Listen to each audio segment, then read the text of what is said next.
guys, DFW's Cars here. How's it going? I'm here with the new Hyundai Genesis G80 today, not the G90 that will be coming soon. The original Hyundai Genesis came out.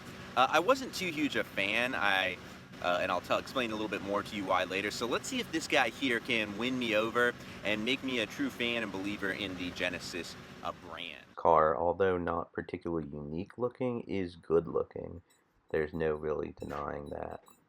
Good looking rims as well. This one has the Michelin products. Like this long strip of chrome there. It's very nice.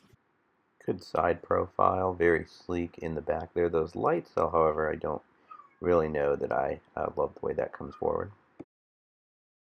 The back also is good looking, has the LEDs. This one also has the 3.8 V6 back there. So good looking car overall. I don't usually spend too much time talking about all the features on cars unless they're unique features you can get on other cars. But this guy has just such a long list. I'm going to run through. It has all the self-driving tech you would imagine: lane departure warning, rear sunshades, not really a safety feature, but a cool feature I'll talk about in the rear review. Lane keeping assistance, power open and closed trunk. The thing about these safety systems is in the 2017 Elantra, which I'll post to you the link of reviewing these systems specifically, they actually seem to work a little better. Maybe it's because it's a smaller car, or because it's all new for 2017, whereas this was sort of a carryover. Definition graphics, better screen, just looks great. There's one thing though that doesn't look particularly great, and it is that backup camera. It may not be apparent in the video, but hopefully it is. It's very fuzzy. It definitely is not a high definition camera. I even went to go clean it thinking that was a problem, but no. The top view mode, something low, is actually pretty helpful. Round view camera would be nice and surely will be coming to this car in the future. Great climate control system. This clock, though, for a luxury car, looks okay here, but the plastics in there, on the center especially, just not so great. I'll show you compared to the G90 clock. Down here, though, it is extremely nice material, just an extremely nice car, an extremely nice place to spend time. You may notice it's a hot day today. It's getting warm in Texas, so I have the cooled seats on here. Parking sensors front and rear, also very nice. This is their Blue Link. A few apps actually, which is pretty cool. No Apple CarPlay, however, yet on this guy. That's or Android Auto. That's a little disappointing. So. Speaking of features on this car, the manual comes in this beautiful, Genesis book here. That's actually a really nice touch. We'll talk about a little bit more about the Genesis brand later and what I think about that. But look at this manual. I mean, this thing exceeds the Bible. Also point out that this is the navigation system manual. Granted, it's in a bunch of different languages, but I don't think the navigation system is that complicated, but hey. So engine-wise, this one does not have the V8. This is the V6. It's a large 3.8 liter V6 with over 300 horsepower. So it's not slow, especially with the pretty good transmission on this car, that in the drive review. But I like the engine. I would have preferred the turbocharged model going in the Sport of this car. And as always, let's grab those exhausts. I had to move the camera back more because this car is so wide than normal just to get both exhausts in there. Let's see how they sound.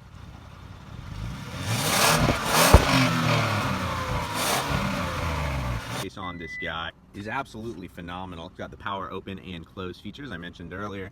Enough to carry a drone, a camera, and a camera bag there, and a whole lot more. So size is definitely not an issue with this car. I don't even think size-wise you need the G90 unless you have a chauffeur. But I wish some of the G90 features came on here. But let's talk about that now in the drive review, shall we? So starting off, this car is extremely quiet, extremely comfortable. It's not just a luxurious car, which is what I feel like the last Genesis was. It is a good luxury car, and I'll kind of explain more what I mean by that. The interior of this car is really, really nice. This is actual open pore wood up here. I love the aluminum accents. Love the Lexicon stereo on this car as well. Very nice, very, very nice car. Biggest two areas of improvement that I've seen in the G90, and I'm sure we'll see in future ones, is that clock and those dash materials up there. These seats are actually so comfortable. They're actually one of my favorite features of this car. A good bolstering. I love this white stitching on them. The leather is very nice. And on the driver's side, these bolsters here can be adjustable. Coming around to the back here, the open pore wood theme continues. The back isn't, any less nice than the front.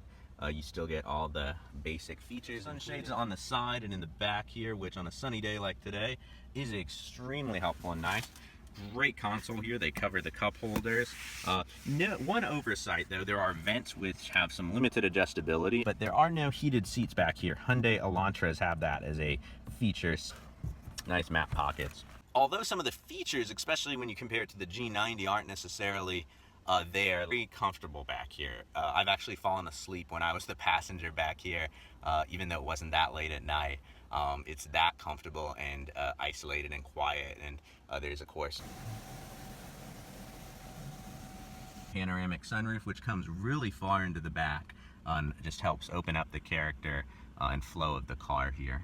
As for legroom, it's just under 6 feet here. Unless you have a chauffeur, you don't really need the G90. They'll come out with a high trim version of this car almost that has, all the niceness of the G90 back here and, some of the niceness in the front as well, all those LEDs, etc. I have no doubt they will. Because that would be worth an extra, several $1,000s if you just wanted the smaller size of this and all the benefits that come with that, but did want those, high-end luxury features. Like if you look at a high-end E-Class now, price-wise it's not all that different than the S-Class. They get way up there close. But also feature-wise, it's 80-90% of an S-Class. And an interesting touch back here. If you want to bring this console down, there's actually a latch on it, and then you just have to unlatch it and pull it down. And of course you have your ski pass through here as well. People always compare this car to the Germans, which it can compete in a lot of ways. I think a better comparison though, and I've heard this too, is Lexus. They will pick this car up from you, leave a car with you when it needs service or repair or anything like that, car back to you, and take their loaner car away. Can you imagine a more hassle-free dealer experience? I like going to dealers to check out cars, but I know a lot of people that's next to dental visits for them. So that's a really cool luxury and amenity, especially if you're busy. Drive-wise, I also think until the sport model of this car, which is going to have the turbocharged engine from the G90 and just crazy, better suspension, everything, which I'll be talking about sport more in that drive review, comes out.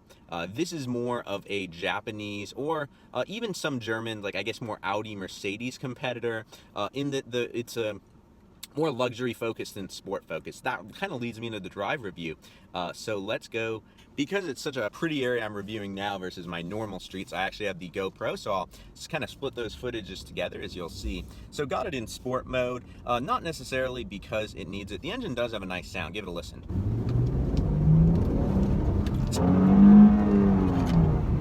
That's amazing. Okay, I'm gonna make the loop and start my little mini test track.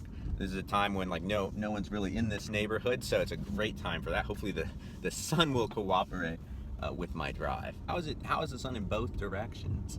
Mode does help with the steering and the transmission on this car. What I will say about the steering is it's one of the better Hyundai systems and also one of the better electric systems out there. Not the best, but it's good and it is confidence inspiring. Hey, at least I got the sun behind me now. And like I said, the 310 horsepower is nice. I would probably, if you're into spirited driving and since you're going to be saving money on this car over the competitors, get the V8, or better yet, wait for the sport model charged V6 from the G90, which I think is probably the better choice than the V8 in some ways. But yeah, it has 245 tires and they're Michelin tires, so they're pretty good, fairly grippy, but they're not the tightest tires in the world. So nor is the suspension, so it's a good fit. Most of my driving thus far has been on the highway with this car, and that's where I really fell in love with it. Now, like I said, I wasn't a huge fan of the original Genesis from Hyundai. I just thought it looked like the love child almost between a BMW and a Lexus big sedan. The first time I saw it, I thought it was either a Lexus or BMW, and then I saw the Hyundai badging on there. And it just felt, like I drove in one once, like a big Hyundai. For the most part, a nice big Hyundai. Over the years, though, they refined this car a lot. They hired one of the designers from Audi and Bentley, so it's not just the badge that you might see a Bentley influence in there. But yeah, it definitely did get a lot better. It got more distinct. It got to be more of its own car. The interior got a lot nicer. So I'm glad they pulled off Genesis as its own brand, because it doesn't really feel like a Hyundai anymore, like a Lexus or even a German car. I think the interior and exterior, can hold up with a German car. I even think these engines are good enough that they can, compete with the German cars.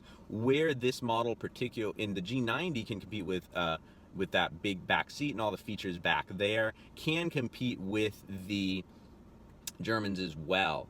On this guy, though, the driving dynamics, it's not up there with the Audi A6 and reviewed earlier. It's close, though. It is shockingly close. Take the car out on the bigger road a little bit. I got away from the split camera system there because that sometimes will show speed limit signs, which I might be exceeding those. I will also activate my radar detector, trusty radar detector here, which I know some people have commented is ugly. You know, in my reviews, if you see it, it's in them. Because when you test out acceleration, you're gonna, you know, you're gonna test acceleration. Base to test out from 0. It doesn't throw you back in your seat, but it does lurch with a good ferociousness. Good transmission too. I think I hadn't really covered that. Oh, okay, wow, there actually is a policeman behind me. Interesting. All right, so I'm gonna go here. Yeah. I'm gonna pull into a space here to get back down to 0 and kind of give it that whole range, because a lot of cars, you know, are good from like 30 to 50 or, you know, 40 to 60. So I just want to see how it is, you know, kind of like from 0 to that. The 0 to 60, not great. Love the rear wheel drive though. So happy the Kia Stinger has gone rear wheel drive back down to 40 and C.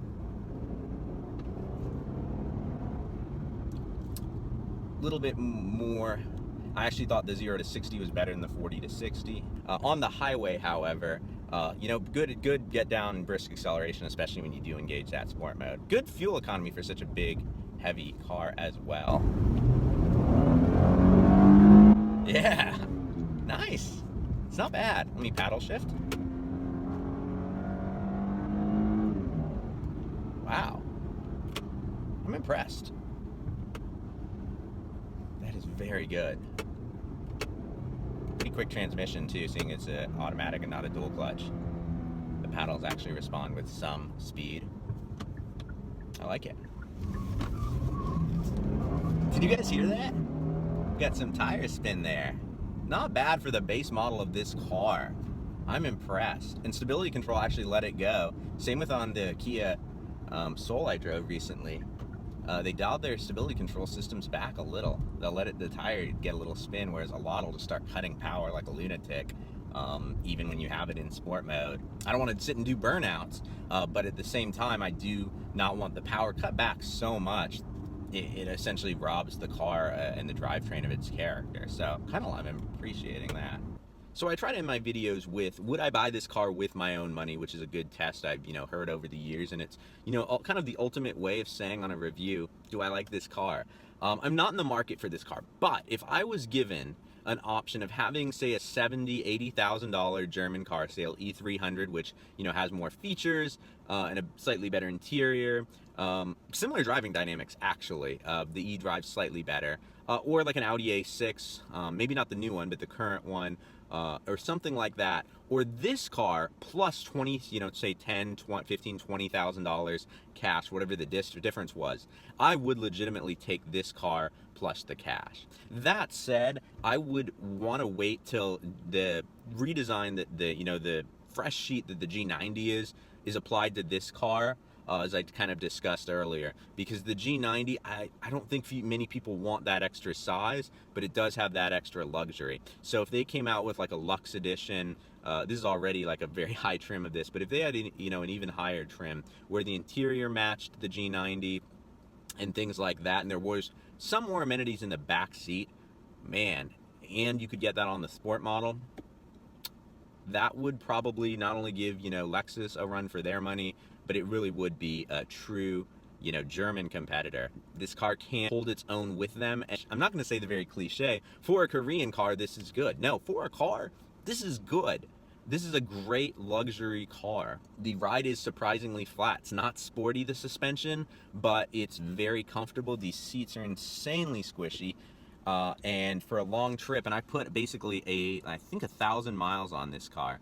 Yeah, almost. Another area of improvement, actually just the lane keeping. It'll think it has the lines, but then it will cross them, which all systems can do, but this one just does it more frequently, it would seem. So something to tweak there, and I'm sure they will. It's what I expected in the car. I didn't expect it to be like the sportiest of sports sedans. I think more like an E-Class without the sport package, or Lexus, and that's sort of what I got, and it lived up well to those kind of expectations I went in with. But yeah, you do get a lot of car for $50,000 here. There's no denying that. Till next time, my speedy racers, drive on.